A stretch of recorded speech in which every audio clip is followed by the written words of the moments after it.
My little brony, my little pony. My little pony. I used to wonder what friendship could be. My little pony. Until you all shared its magic with me.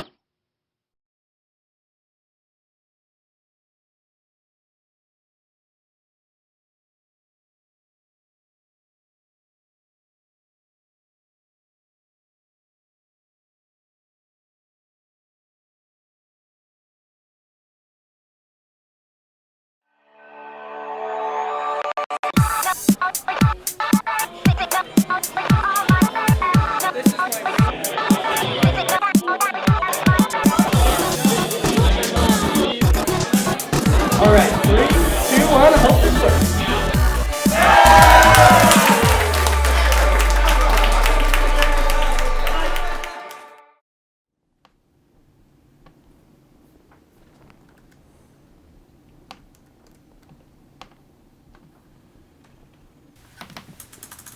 For me, I'd say brony means like a devout fan of the show who would like probably know all the episodes, stuff like that, or at least has been a fan of the fandom. I saw the term online once and I was like, I thought it was an interesting term. Then I look up what it means and I thought to myself, oh, that's me now. The number one thing that classifies someone as a brony is they have to be a guy. There are some people who call themselves Pegasisters, but I think that's kind of weird and lame, and I think everybody could just be bronies and be happy. Mostly in an episode, the main 6 characters are confronted with a problem. They'll have a conflict, get all upset about things, and then their friends will try and convince them that things are okay or fix the problem or whatever. Usually they learn a lesson and they write a letter to Princess Celestia, their god king, who has ruled over them for thousands of years. The 6 main characters, also known as the main 6. Spelled M-A-N-E. There is, of course, the main character, Twilight Sparkle. And she starts off really to herself. That's the whole start of it until she was introduced to friendship. There is also Applejack. Applejack works on a farm, harvesting, what else? Apples. There's Rainbow Dash, who is my favorite. Always in the mood for a race, really brash. Punk rocker, I don't know, lesbian. Fluttershy represents the element of kindness. She's extremely quiet and very delicate. Rarity, who is a fashionista. And Rarity uses her magic to make dresses and outfits and costumes. Then there's Pinkie Pie, who is pink, obviously, and she loves partying. And Pinkie Pie does coke all the time. Just like 24/7, coked out of her mind. Sometimes I like to incorporate some Photoshop. I do wallpapers for My Little Pony just for fun. I'm basically taking the Iron Lady poster seen here, very cool concept, and I'm gonna take this vector I found of Rarity and putting Ponyville right on the side, along with a nice little quote that I found from one of the episodes. No matter where you go in life, you should never forget that you are a product of your home and your friends. And that's something always to be proud of, no matter what.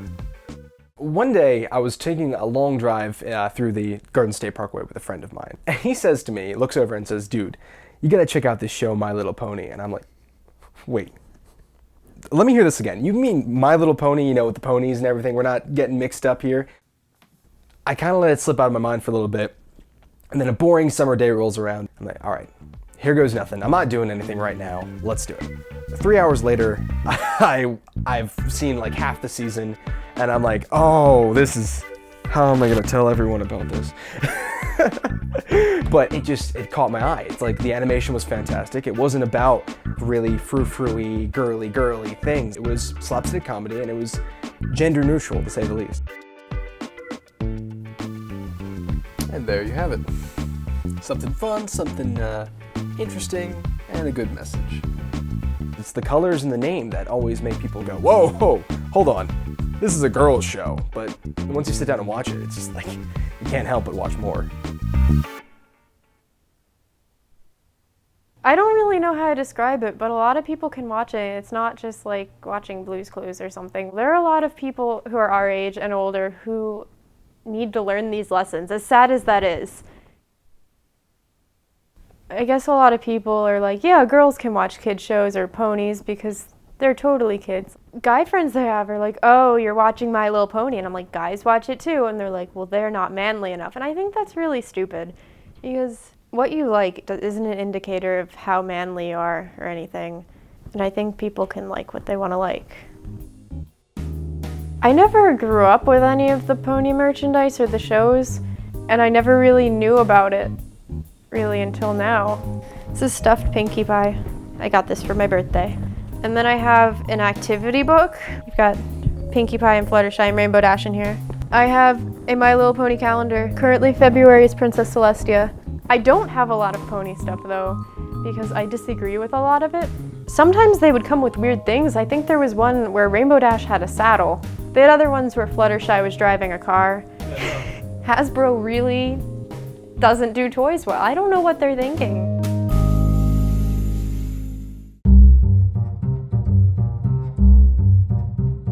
I don't own anything from My Little Pony yet. Accent on yet. I plan on getting that Princess Celestia toy. I can already see the scenario. I'm gonna walk into the toy store, I'm gonna go over, pick it up, and if they ask, is this for your sister? No, it's for me. I'm not ashamed to admit it at all. The day I realized that I was, in fact, a brony. Now, I had once before seen an episode of it in passing. I thought the show was okay at the time, but then I started reading fan fictions about it, and then I thought to myself, maybe I should take a look at this. And before I knew it, I had watched the entire first season on YouTube in less than a week. And that's when I realized that I was a brony. More expensive than I thought it would be. You know what? I think it's worth it. Probably shouldn't show this one to my parents now. I've always liked writing stories. I have a very active imagination, and if I see something that I like, the first thing that comes to mind, how can I make this better? So I write fan fiction, even though the technical term would be fan fiction. I don't just try and tell a story. I try and take things to a different level. Got it.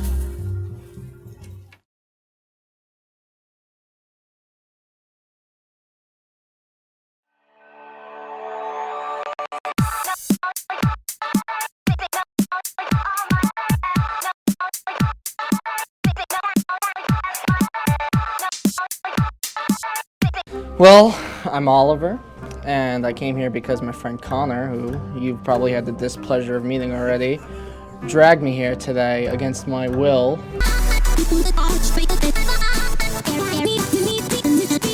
Fortunately, he hasn't done anything physical to me yet.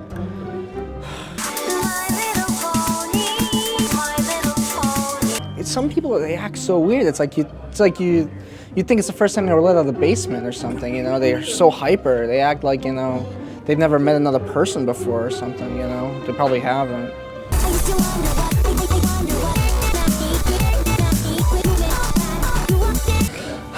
Shit. Hey. This is Connor. Hi. Yeah, I brought him here. Yeah. The reason why people react so negatively towards My Little Pony and the brony movement is because of the package it's wrapped in. If an outside normal person looks at this and they see a bunch of 20 to 30-year-old grown men watching a cartoon meant for 8-year-old girls, what's the first thought that's gonna go through their minds? All right, let's be completely honest. It's weird. My thoughts on people's opinions? Haters gonna hate. All they say is My Little Pony. And if you've ever gone back to the old generation, you know it's frou-frou, you know it's colorful and girly and honestly disgusting for guys. I was trying to watch the other day and I'm just like, oh God, this is terrible. But I think people are judging like the brony culture a little bit too harshly because they don't know what it is really. The people, the trolls who have this negative opinion on the bronies, why don't you do yourself a favor, sit down, watch the show, or your second option, you can take your opinion and shove it up your self-absorbed ass. They look at ponies and they immediately think that it's a show for girls, and they think that there's something wrong with the guys that watch it, because that's not what society has called them to watch. Sometimes you just need to watch cartoon horses do like really cute things. The jokes are funny because they're slapstick and they're references. This is what My Little Pony has. The people who are seeing us as, a group, they see that. They see My Little Pony and not what the show is. That's why I always say you can't knock it till you tried it. You need to watch the show and don't brand it by its title. If the exact same show were presented in a different light, say the main characters were just people, I think they would probably be more open to the show. It's just the setting that it's all ponies is what turns a lot of people off, and unfortunately it robs them of the true happiness of My Little Pony. Dear Princess Celestia, my friends and I all learned an important lesson this week. Never judge a book by its cover. Someone may look unusual or funny or scary, but you have to look past that and learn who they are inside. Real friends don't care what your cover is. It's the contents of a pony that count. And a good friend, like a good book, is something that will last forever. Your faithful student, Twilight Sparkle.